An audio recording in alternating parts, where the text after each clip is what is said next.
Os israelitas estavam acampados no deserto junto ao Monte Sinai. As casas deles não eram como as nossas casas de hoje. Eles moravam em tendas e estavam organizados em famílias, de acordo com os parentes de cada filho de Israel, que eram em número de 12. O conjunto dos descendentes de cada um dos 12 filhos de Israel chamava-se tribo. A nação israelita, portanto, dividia-se em 12 tribos, cada uma formando um grupo numeroso e unido de uma família muito grande. Os nomes das tribos eram os mesmos nomes dos filhos de Israel, a saber, Ruben, Simeão, Levi, Judá, Zebulon, Issacar, Dan, Gade, Azer, Naftali, José e Benjamim.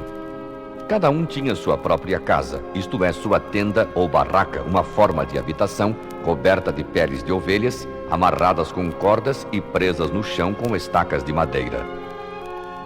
Faltava uma casa para Deus. Mas na conversa que teve com Moisés no Monte Sinai, Deus disse que queria ir morar com seu povo no acampamento. Era preciso fazer uma casa para Deus. Ele disse: "E me farão um santuário e habitarei no meio deles."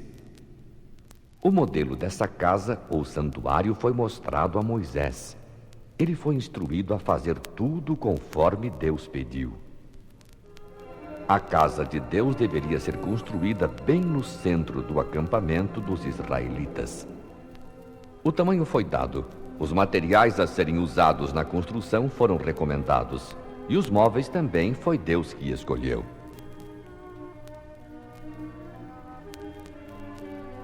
Então era só seguir o modelo que foi mostrado em sonho ou em visão ao servo de Deus e tudo daria certo.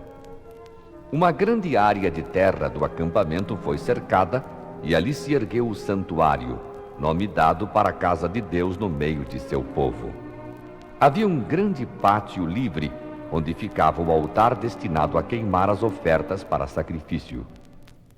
Desde o começo do mundo, quando entrou o pecado e o plano da salvação foi revelado, Deus passou a exigir do pecador que lhe oferecesse sacrifícios. Uma ovelha ou cordeiro trazia-se ao altar e ali mesmo o pecador reconhecia sua culpa, confessava os seus pecados e transferia o castigo, que era seu, para o animalzinho inocente, matando-o em seguida. A vítima era um tipo de Jesus Cristo, o Cordeiro de Deus que tira o pecado do mundo. Depois de morto, o animal era queimado, um tipo da destruição do pecado pela morte de Jesus Cristo. O altar que ficava no pátio era de madeira e cobre, tendo ao centro uma grelha de cobre que sustentava o fogo aceso, deixando entrar o ar pelas aberturas da grelha e facilitando a queda das cinzas dos animais queimados. Esse altar representava o Calvário, onde Jesus deu sua vida pelos pecadores. Entre o altar do pátio e a porta de entrada para o santuário havia uma bacia. Tanto a bacia quanto a sua base eram de cobre. Nela havia sempre água limpa para os sacerdotes lavarem as mãos e os pés antes de chegarem junto do altar para os serviços religiosos. Caso o sacerdote não se lavasse antes de queimar as ofertas ao Senhor, a morte era certa. Essa bacia simbolizava a purificação dos pecados e a presença do inocente. Além do pátio com essas duas peças da cerimônia religiosa, de que falamos há pouco, a casa de Deus tinha 2 compartimentos, chamados Lugar Santo e Lugar Santíssimo.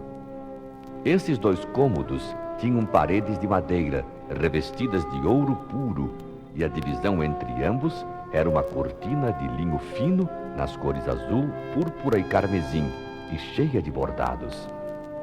Tudo foi preparado por pessoas especialistas que puseram o coração em sua obra de arte.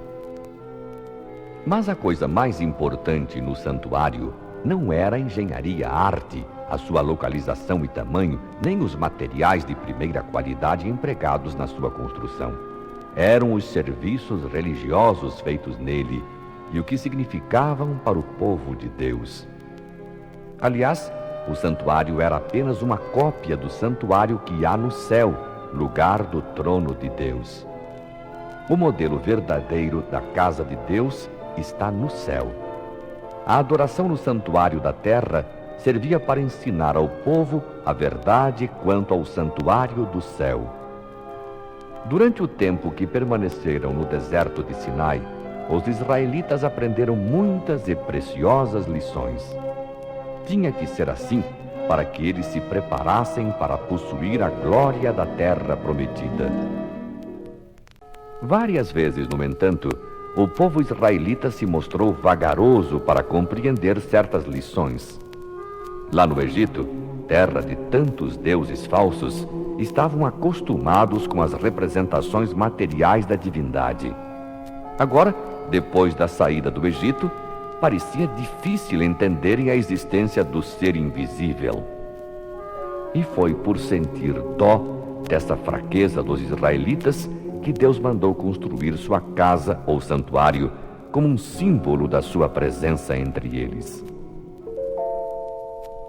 No lugar santíssimo foi colocada uma caixa grande, com moldura em sua volta e 4 argolas nos cantos, para enfiarem 2 varas de madeira cobertas de ouro, como apoio ao móvel chamado arca, quando tivesse de ser transportado. A arca tinha tampa de madeira de acácia, revestida de ouro fino também. A arca representava o trono de Deus no céu. Dentro dela estavam a vara de Arão, o vapão do céu e as tábuas de pedra da lei de Deus, fundamento do seu governo. A tampa da arca se chamava propiciatório. Era uma peça inteiriça de ouro, tendo a figura de 2 anjos, também de ouro por cima. Os anjos olhavam para baixo, representando a reverência com que todas as criaturas do céu consideram a lei de Deus e seu grande interesse no plano da salvação do homem. Quando o sumo sacerdote entrava uma vez por ano naquele lugar chamado Santíssimo, podia ver entre os anjos de ouro sobre a tampa, ou propiciatório, sobre a arca, uma brilhante luz chamada Shekinah, que era a manifesta presença de Deus. Era ali mesmo que ele manifestava sua vontade, aprovando ou reprovando. A arca era a única peça do lugar santíssimo. Vamos ver agora os móveis colocados no lugar santo.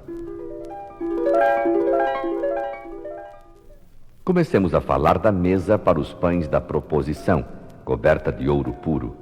Sobre ela havia pratos, colheres, cântaros e tigelas de ouro puro, onde se colocavam os pães da proposição. Esses pães eram um reconhecimento de que o homem depende de Deus, tanto para o pão temporal como o espiritual, e de que é recebido apenas pela mediação de Cristo. À esquerda da entrada da casa, um candelabro de ouro puro, que simbolizava a Igreja de Deus. As 7 lâmpadas do castiçal, ou candelabro, representam o Espírito Santo. Acesas, representavam a Igreja de Deus brilhando no mundo com a luz do Espírito Santo. Junto à passagem pela cortina que separava o lugar santo do Santíssimo, estava colocado, no lugar santo, o altar do incenso.